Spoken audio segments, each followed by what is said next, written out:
Once upon a time, in a cozy forest filled with wildflowers and gentle breezes, lived a rather peculiar hedgehog named Hugo. With his tiny round glasses perched on his nose and his slightly nervous demeanor, Hugo had a reputation for being, well, a bit prickly. But not just because of his spines.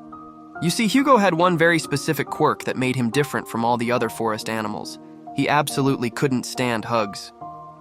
While squirrels squeezed, rabbits snuggled, and deer nuzzled, Hugo would scurry away, muttering excuses about being late for tea or having to organize his leaf collection. Every morning he'd watch from behind a tree as his forest friends shared warm embraces and group hugs. Oh dear, he'd whisper to himself, all that touching and squeezing, it's just not for me. His expressive brown eyes would dart around nervously, looking for an escape route whenever someone approached with open arms.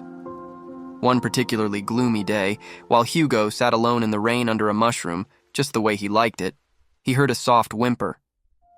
There, lying near a fallen log, was Lulu, a fluffy white bunny with the most adorable floppy ears. She had hurt her paw and couldn't hop home.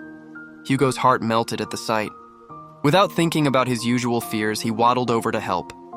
"Let me assist you," he offered, his voice gentle and kind. Lulu looked up at him with grateful eyes, and something wonderful happened. As Hugo helped Lulu stand, she naturally leaned against him. Not quite a hug, but a soft, gentle lean that felt surprisingly nice. Hugo didn't pull away. For the first time, he realized that sometimes showing care meant being close to others, even if just a little bit. Day by day, Hugo began to open up more. He discovered that affection came in many forms: a gentle pat, a shared smile, or even just sitting close together. His forest friends learned to respect his boundaries while showing their love in ways that made him comfortable. And you know what? Hugo realized that being prickly on the outside didn't mean he had to keep everyone at arm's length.